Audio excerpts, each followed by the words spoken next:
Hey y'all, welcome back to Pure South Pastures. So glad you could join me today. You can see the cows are grazing behind me. It's about 1:30 in the afternoon, and got a little sweat going on, so I came over here in the shade for a little while. I want to talk today about clipping pastures here in the summertime, why I've chosen to clip the pastures behind the cattle. You can see right behind me is actually there's a whole lot of it. That is just a whole thicket of perilla mint. Beefsteak, I think, is another name for it. And interestingly enough, the cows pick around at it. I was really concerned about it at first, but hasn't seemed to present a problem in the last couple of years. You can see right here, that's a patch of it that they ate it. They ate it all across the creek as well. So that's interesting. I know it's toxic, so it does concern me at times. Can't say that I don't think about it in the night sometimes when I'm laying awake, but so far we haven't had any issues with it. And so I'm flip the camera around here, show you what we're doing. We've been clipping behind the cows. We're on our 32-acre piece, moving the cows pretty regularly. During the week when I'm at work, we're moving them one time a day. They get one break. It's excuse me, I got a bug in my throat. It's so hot currently that cows they're eating more at night. When I come out, in the dark, they're up on their feet grazing in the evening, because it's just been so hot and humid. Not so bad today. It's around 95, and I think we're gonna have a few days that are like 97, 98, but there's also some days ahead that are gonna be like 92. No real rain in sight, so that concerns me a little bit when I'm clipping pastures, but it's what we got to do, and I'll show you why. Let's flip this around and get it going today. All right, you can see what we're grazing here. If you've watched our videos for any time, I'm going to repeat some things that you've heard before. The lighter colored leaf stuff has a real, I want you to see this, has a real woody, it's just, my glasses are in the way. You can see the stalk on it, it's real woody. It is hard to break. Not vegetative at all, not palatable, toxic, just not anything good about it at all. So that's that. There's a lot of grass down in there, but this is the reason why we're clipping. We're letting them come and pick through the grass first, and you can see there's a lot of Bermuda in here, whole lot of other forbs and weeds as well. There is a little bit of broom sedge in here, but by and large there's a lot of grass as well. And this still will be grazed over tonight. I have moved them today, but I let them, this is the second, right now they're on the second move of the day, and I may, looking at this, I may just let them, they'll shade up here in a little while after the news worn off of that one, and they pick over the best of it, and I may just let them have this and clean it up tonight, because there's still quite a bit here that they need to clean up. You can see here they're picking over all this stuff. There's ragweed, they really love it. A lot of protein in ragweed. This is common ragweed, so it's not as palatable as giant ragweed, but you can see that they're eating it. And pretty much every ragweed plant in here, they'll go to it first, and they'll nip the top of it as soon as you open up the paddock. So this is what we've clipped, and you can see on the far end down there, it's greening up really nice. We're getting some regrowth already, so we're going to keep the cows off of that. We'll eventually go back. You can see our graze line over there where we graze that section just past that dead tree. Once we get done on this side, we'll probably graze on the back side over there by the trees, and then come back and pick that up. But I want you to see, this is this weed, woolly croton, goat weed, is so, it just encroaches everything. It shades out your grass, and it takes over. So that's why I'm mowing. Hopefully we're going to control it a little bit with the mowing. I mean, look at this. Look how thick that is. I mean, it's just a booger bear.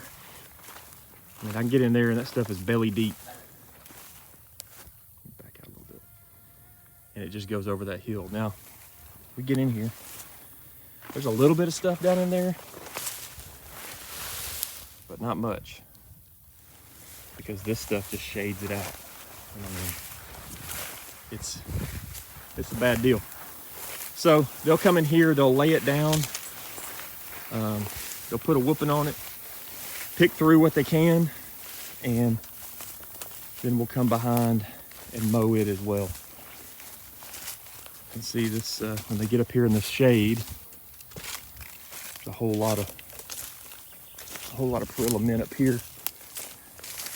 On this hillside over here, there's some different forages, some grass. And there's some Dallas grass up there. So anyway, I just wanted to show you, people, you know, have to weigh out the cost of clipping your pastures after the cattle. I'm not going to say we're doing a great job at getting full utilization. Like, we're not anywhere near a 80 to 90% utilization. Obviously, there's a whole bunch of stuff here that they can't utilize. But we are pushing them pretty hard, moving them in small paddocks with high density. You can see that paddock right there is about the depth of where they're standing. I mean, they're right there because that's a brand new paddock.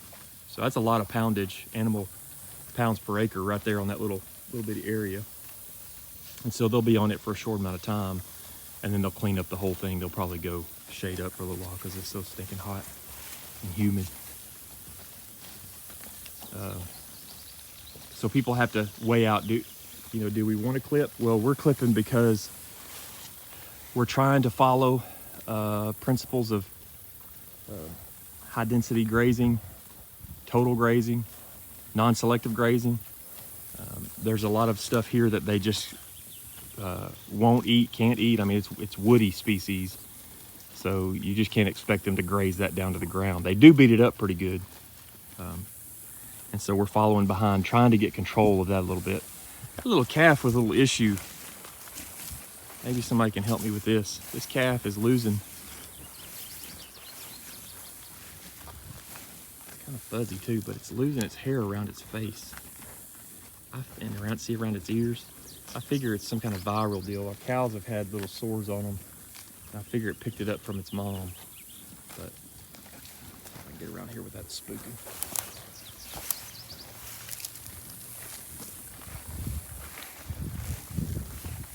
It's eating that dead leaf or something. Funny. See there, you can see. It's losing its hair on its leg, around its ears, on its eyes. If anybody has any input on that, give me a shout. Let me know what you think about it. Oh yeah, this is exciting. I found out the grass that I was asking, and I know it's hard on video. It's really difficult on video. All grass looks the same. You know, when I'm watching other people, it's hard for me to distinguish exactly what they're talking about. There's so much forage in the field, and you just can't make it out on video. But I want you to see this right here. If you can see this, now that I'm having to pull some other stuff out of the way, but this is a wide blade green grass. I've been wondering about the nutrition value. That's called broadleaf carpet grass, and it is, you can see it green, the light green stuff down in there. That stuff is all over our pastures. Here's some right here that's kind of by itself. It looks so good. So we have carpet grass as well. There's a lot of carpet grass in this field, in these pastures. And carpet grass is it's a warm season, not a super, like, I wouldn't compare it to Dallas grass as far as nutritional value. I'm glad to have it because it's something that the cows can forage, and they do get nutrition from it. But it's not just, you know, if you're choosing, it's not what you choose. But yeah, so it's a broadleaf carpet grass, what that's called. And we have it everywhere. I mean, it is everywhere. There's a field up if you remember us grazing the vegetative broom sedge earlier in the year. That field still has broom sedge in it, but that broadleaf carpet grass is taking over that field. I mean, it's everywhere in that field, so that's good. A good thing. I'd rather have it than broom sedge any day. So, and what I read, again, I'm no forage expert, but what I read, it will fix nitrogen. So how about that? Maybe that's why it's here, because our ground needs it. Excited about that. The bull's looking good. Big old beast. Looking great. So, got 3 new calves. Got a couple cows for sale. We are dealing with some flies. This heifer right here, she's actually a first calf heifer. Look at her. She just had a calf. She's nursing her calf. And look how thick she is, man, just keeping weight on. Got a little skin issue going on there, but this cow right here just had her second calf. Second or third, maybe third calf. She's the one that for several weeks I've been saying she looked like she was ready to have one, so watching her, and she had hers. Exciting. So my intention is, just so you can have something to look forward to, my intention is in the days ahead, I have a strong desire to, and hopefully I can bring it to pass. I want to add,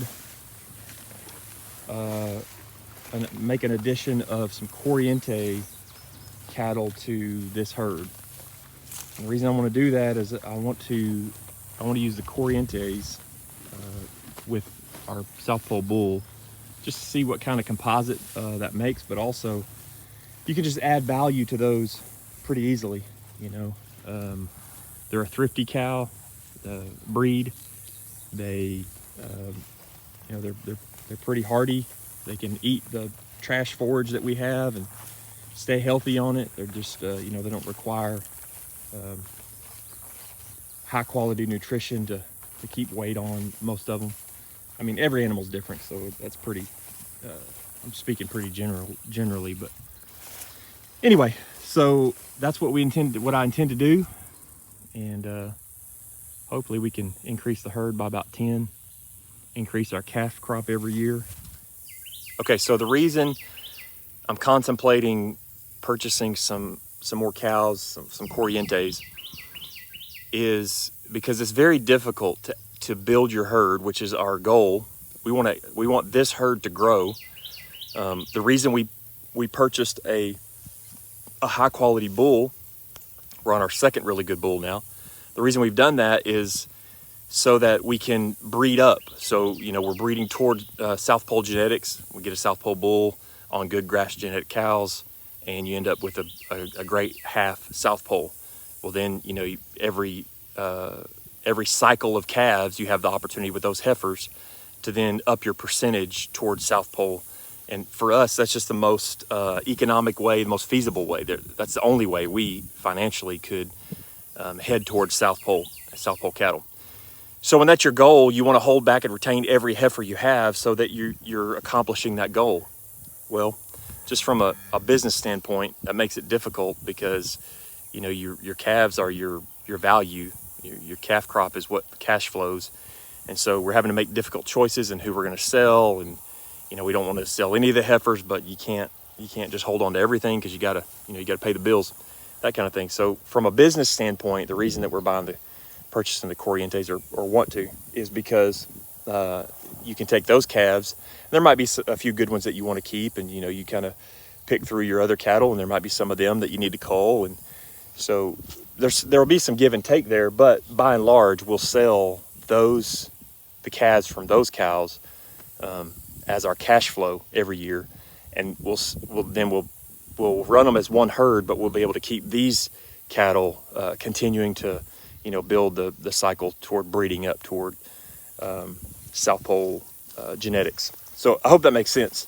If it doesn't, I'll do a video separate just to try to explain that and my reasoning behind it. But anyway, that's kind of why we're going to do that. I'm excited to, I'm not really excited about bringing cows that haven't been in this system and training them to that.